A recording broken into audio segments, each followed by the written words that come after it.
Hi hello friends, ಎಲ್ಲರಿಗೂ ನಮ್ಮ ಅಮ್ಮನ ಅಡುಗೆಗೆ ಸ್ವಾಗತ.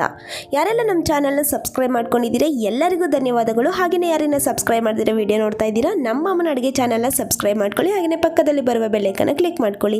ಇವತ್ತು ನಾನು ಮಾಡ್ತಾ ಇರುವಂಥ ರೆಸಿಪಿ ಪುಳಿಯೋಗರೆ ಗೊಜ್ಜು ಮಾಡೋದು ಹೇಗೆ ಅಂತ ತೋರಿಸ್ಕೊಡ್ತಾ ಇದ್ದೀನಿ. ತುಂಬಾ ರುಚಿಯಾಗಿರುತ್ತೆ. ದೇವಸ್ಥಾನದಲ್ಲಿ ಸಿಗುತ್ತಲ್ಲ ಪ್ರಸಾದ, ಅದೇ ಥರನೇ ಇರುತ್ತೆ ಟೇಸ್ಟು. ಇವಾಗ ಪುಳಿಯೋಗರೆ ಗೊಜ್ಜು ಮಾಡೋದಕ್ಕೆ ಬೇಕಾಗಿರುವ ಇಂಗ್ರೀಡಿಯೆಂಟ್ಸ್ ನೋಡ್ಕೊಂಬರೋಣ.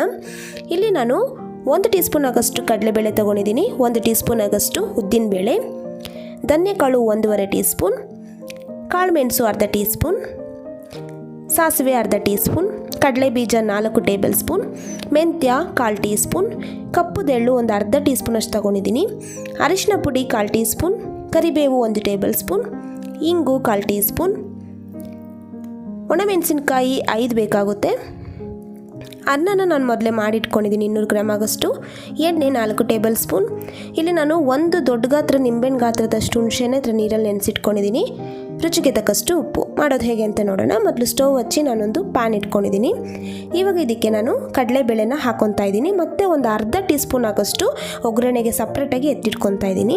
ನೋಡಿ, ಇವಾಗ ಕಡಲೆಬೇಳೆ ಉದ್ದಿನಬೇಳೆ ಎರಡೂ ಹಾಕ್ಕೊಂಡು ಇದೇ ಥರನೇ ಫ್ರೈ ಮಾಡ್ಕೋಬೇಕಾಗುತ್ತೆ. ನೋಡಿ, ಕಲರು ಲೈಟಾಗಿ ಚೇಂಜ್ ಆಗುತ್ತೆ, ಅಲ್ಲಿವರೆಗೂ ಫ್ರೈ ಮಾಡಿಕೊಂಡ್ರೆ ಸಾಕಾಗುತ್ತೆ.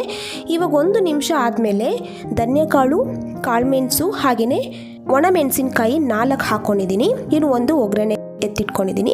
ಇವಾಗ ನೋಡಿ, ಇದನ್ನೆಲ್ಲ ಚೆನ್ನಾಗಿ ಈ ಥರ ಫ್ರೈ ಮಾಡ್ಕೊಂಡಿದ್ದಾದಮೇಲೆ ಮೆಂತ್ಯ ಹಾಕ್ಕೊಂಡಿದ್ದೀನಿ. ನಾನು 1-2 ನಿಮಿಷ ಆದಮೇಲೆ ಲೋ ಫ್ಲೇಮಲ್ಲಿ ಫ್ರೈ ಮಾಡಿಕೊಂಡು ಮೆಂತ್ಯ ಹಾಕ್ಕೊಂಡು ಮತ್ತೆ ಒಂದು 30 ಸೆಕೆಂಡ್ಸ್ ಫ್ರೈ ಮಾಡಿಕೊಂಡ್ರೆ ಸಾಕಾಗುತ್ತೆ. ನೋಡಿ, ಇವಾಗ ಸ್ಟವೆಲ್ಲ ಆಫ್ ಮಾಡಿದ್ದೀನಿ. ಆಫ್ ಮಾಡಾದಮೇಲೆ ಅದೇ ಬಿಸಿಯಲ್ಲಿ ಕಪ್ಪುದೆಳ್ಳು ಹಾಗೆಯೇ ಹಿಂಗು ಎರಡೂ ಹಾಕ್ಕೊಂಡು ಅದೇ ಬಿಸಿಯಲ್ಲಿ ಒಂದು ಸ್ವಲ್ಪ ಹೊತ್ತು ಇದೇ ಥರನೇ ಫ್ರೈ ಮಾಡ್ಕೋಬೇಕಾಗುತ್ತೆ. ಇವಾಗ ನೋಡಿ, ಇದೆಲ್ಲ ಫ್ರೈ ಆಗಿದೆ, ತಣ್ಣಗಾಗೋದಕ್ಕೆ ಬಿಡೋಣ. ಇವಾಗ ನಾನೊಂದು ಮಿಕ್ಸಿ ಜಾರ್ ತೊಗೊಂಡಿದ್ದೀನಿ. ನೋಡಿ ಫ್ರೆಂಡ್ಸ್, ಇವಾಗ ತಣ್ಣಗಾಗಿ ಈ ಥರ ಪುಡಿ ಮಾಡೋದಕ್ಕೆ ಹಾಕುವಾಗ ಅದು ಚೆನ್ನಾಗಿ ಪೌಡರ್ ಆಗುತ್ತೆ. ಅದಕ್ಕೆ ತಣ್ಣಗಾದ್ಮೇಲೆ ಪೌಡರ್ ಮಾಡ್ಕೊಳ್ಳಿ. ಇವಾಗ ಮಿಕ್ಸಿ ಜಾರ್ಗೆ ಹಾಕ್ಕೊಂಡು ಪೌಡರ್ ಮಾಡ್ಕೊಂಡು ಬಂದಿದ್ದೀನಿ. ನೋಡಿ, ಈ ಥರ ಚೆನ್ನಾಗಿ ಪೌಡರ್ ಆಗಬೇಕು, ಫೈನ್ ಪೌಡರ್ ಆಗಬೇಕು ಅದು. ಇವಾಗ ಸ್ಟವ್ ಹಚ್ಚಿ ನಾನು ಪ್ಯಾನ್ ಇಟ್ಕೊಂಡಿದ್ದೀನಿ. ಇವಾಗ ಒಗ್ಗರಣೆಗೆ ನಾನು ಎಣ್ಣೆನ ಹಾಕ್ಕೊತಾ ಇದ್ದೀನಿ. ಒಂದು 4 ಟೇಬಲ್ ಸ್ಪೂನಷ್ಟು ಎಣ್ಣೆ ಹಾಕ್ಕೊಂಡು ಎಣ್ಣೆ ಬಿಸಿ ಆದಮೇಲೆ ಸಾಸಿವೆನ ಹಾಕ್ಕೊಂಡಿದ್ದೀನಿ. ಸಾಸಿವೆಯಲ್ಲಿ ಚೆನ್ನಾಗಿ ಈ ಥರ ಚಟಪಟ ಅಂತ ಸಿಡಿದ ಮೇಲೆ ಕಡಲೆಬೇಳೆ ಉದ್ದಿನಬೇಳೆ ಹಾಕ್ಕೊಂಡಿದ್ದೀನಿ. ಹಾಕ್ಕೊಂಡು ಒಂದು 10 ಸೆಕೆಂಡ್ಸ್ ಇದೇ ಥರನೇ ಫ್ರೈ ಮಾಡ್ಕೋಬೇಕಾಗುತ್ತೆ. 10 ಸೆಕೆಂಡ್ಸ್ ಆದಮೇಲೆ ಕಡಲೆ ಬೀಜನ ಹಾಕ್ಕೊಂಡಿದ್ದೀನಿ. ಕಡಲೆ ಬೀಜ ಹಾಕ್ಕೊಂಡು ಇದನ್ನು ಕೂಡ ಒಂದು 30 ಸೆಕೆಂಡ್ಸ್ ಫ್ರೈ ಮಾಡಿಕೊಂಡ್ರೆ ಸಾಕಾಗುತ್ತೆ. ಅದು ಕಡಲೆ ಬೀಜ ಲೈಟಾಗಿ ಕಲರ್ ಚೇಂಜ್ ಆಗಿ ಕ್ರಿಸ್ಪಿಯಾಗಿ ಬರುತ್ತೆ, ಅಲ್ಲಿವರೆಗೂ ಅದು ಫ್ರೈ ಮಾಡ್ಕೋಬೇಕು. ಇವಾಗ ನಾನು ಒಣಮೆಣಸಿನ್ಕಾಯಿ 1 ಈ ಥರ ಕಟ್ ಮಾಡಿ ಹಾಕ್ಕೊಂಡಿದ್ದೀನಿ. ಹಾಗೆಯೇ ಕರಿಬೇವನ್ನು ಹಾಕ್ಕೊಂಡಿದ್ದೀನಿ. ಹಾಕ್ಕೊಂಡು ಚೆನ್ನಾಗಿ ಇದೇ ಥರ ಫ್ರೈ ಮಾಡ್ಕೋಬೇಕಾಗುತ್ತೆ. ನೋಡಿ, ಇವಾಗ ಇದೆಲ್ಲ ಹಾಕಿ ಒಂದು 30 ಸೆಕೆಂಡ್ಸ್ ಫ್ರೈ ಮಾಡ್ಕೊಂಡಿದ್ದಾದಮೇಲೆ ನಾನು ಅರಿಶಿನ ಪುಡಿನ ಹಾಕ್ಕೊಂಡಿದ್ದೀನಿ. ಹಾಕ್ಕೊಂಡು ಇದೇ ಥರನೇ ಫ್ರೈ ಮಾಡ್ಕೋಬೇಕಾಗುತ್ತೆ. ಇವಾಗ ನೋಡಿ, ಇದೆಲ್ಲ ಫ್ರೈ ಆಗಿದೆ. ಇವಾಗ ಮೊದಲೇ ನಾನು ನೀರಲ್ಲಿ ನೆನೆ ಹಾಕಿದ್ನಲ್ಲ ಹುಣಸೆನ, ಅದನ್ನು ಇದೇ ಥರನೇ ರಸನ ಮಾತ್ರ ಹಾಕ್ಕೊತಾ ಇದ್ದೀನಿ. ಈ ಥರ ಹಿಂಡಿ ನೋಡಿ, 1 ದೊಡ್ಡ ನಿಂಬೆಹಣ್ಣು ಗಾತ್ರದಷ್ಟು ಹುಣಸೆನ ನೀರಲ್ಲಿ ನೆನೆ ಹಾಕಿ ಅದನ್ನು ಈ ಥರ ಪಲ್ಪ್ ರೀತಿ ಮಾಡಿಕೊಂಡು ಹಾಕ್ಕೊಂಡಿರೋದು. ಇವಾಗ ರುಚಿಗೆ ತಕ್ಕಷ್ಟು ಉಪ್ಪನ್ನು ಹಾಕ್ಕೊಂಡು ಸತಿ ಚೆನ್ನಾಗಿ ಮಿಕ್ಸ್ ಮಾಡ್ಕೋಬೇಕು.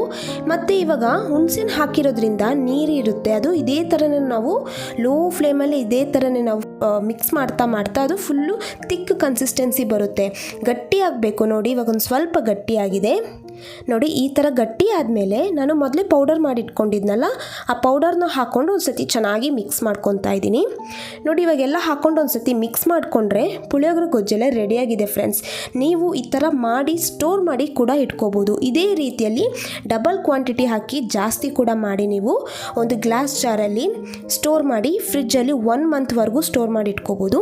ಇವಾಗ ನಾನು ಅನ್ನಗೊಂದು ಸತಿ ಮಿಕ್ಸ್ ಮಾಡಿ ತೋರಿಸ್ತೀನಿ. ನೋಡಿ, ಇವಾಗ ಇದೇ ಥರ ನಿಮ್ಗೆ ಎಷ್ಟು ಬೇಕು ರೈಸಿಗೆ ಅಷ್ಟು ಪುಳಿಯೋಗರೆ ಗೊಜ್ಜನ್ನು ಹಾಕ್ಕೊಂಡು ಇವಾಗ ಒಂದು ಸ್ವಲ್ಪ ನಾನು ಎಣ್ಣೆ ಹಾಕ್ಕೊತಾ ಇದ್ದೀನಿ. ಹಾಕ್ಕೊಂಡು ಚೆನ್ನಾಗಿ ಕೈಯಲ್ಲೇ ಕಲಿಸ್ಕೊತಾ ಇದ್ದೀನಿ. ಟೇಸ್ಟ್ ಮಾತ್ರ ಸೂಪರಾಗಿರುತ್ತೆ ಫ್ರೆಂಡ್ಸ್. ದೇವಸ್ಥಾನದಲ್ಲಿ ಪ್ರಸಾದ ಕೊಡ್ತಾರಲ್ಲ ಅದೇ ರೀತಿ ಇರುತ್ತೆ ಟೇಸ್ಟು, ತುಂಬ ರುಚಿಯಾಗಿರುತ್ತೆ. ನೋಡಿ, ಇವಾಗ ನಾನು ಮಿಕ್ಸ್ ಎಲ್ಲ ಮಾಡಿದ್ದೀನಿ, ಎಷ್ಟು ಚೆನ್ನಾಗಿದೆ ಅಲ್ವಾ? ನೋಡಿದ್ರಲ್ಲ ಫ್ರೆಂಡ್ಸ್, ತುಂಬ ಈಸಿಯಾಗಿ ಮಾಡ್ಕೋಬೋದು. ಇವಾಗ ನಾನು ಸರ್ವಿಂಗ್ ಪ್ಲೇಟಲ್ಲಿ ಹಾಕೊತಾ ಇದ್ದೀನಿ. ನೀವು ಈ ಥರ ಪುಳಿಯೋಗರೆ ಗೊಜ್ಜನ್ನ ಮಾಡಿ ಸ್ಟೋರ್ ಮಾಡಿ ಇಟ್ಕೋಬೋದು. ಹಾಗೆಯೇ ಟಿಫನ್ ಬಾಕ್ಸಿಗೆ ಕೂಡ ಮಾಡ್ಕೋಬೋದು. ಹಾಗೆಯೇ ದೇವ್ರ ಪ್ರಸಾದಕ್ಕೆ ನೈವೇದ್ಯ ಕೂಡ ಮಾಡ್ಕೋಬೋದು. ತುಂಬ ರುಚಿಯಾಗಿರುತ್ತೆ. ನಿಮ್ಗೆ ಈ ರೆಸಿಪಿ ಇಷ್ಟ ಆಗಿದ್ರೆ ನೀವು ಕೂಡ ಮನೇಲಿ ಒಂದ್ಸತಿ ಟ್ರೈ ಮಾಡಿ ಹೇಗೆ ಬಂತು ಅಂತ ಕಮೆಂಟ್ ಮಾಡಿ. ಹಾಗೆಯೇ ನಮ್ಮ ಅಮ್ಮನ ಅಡುಗೆ ಚಾನಲ್ನ ಸಬ್ಸ್ಕ್ರೈಬ್ ಮಾಡ್ಕೊಳ್ಳಿ. ಪಕ್ಕದಲ್ಲಿ ಬರುವ ಬೆಲ್ ಐಕಾನ್ನ ಕ್ಲಿಕ್ ಮಾಡ್ಕೊಳ್ಳಿ. ಈ ವಿಡಿಯೋ ನೋಡಿರುವ ಎಲ್ಲ ವೀಕ್ಷಕರಿಗೂ ಧನ್ಯವಾದಗಳು.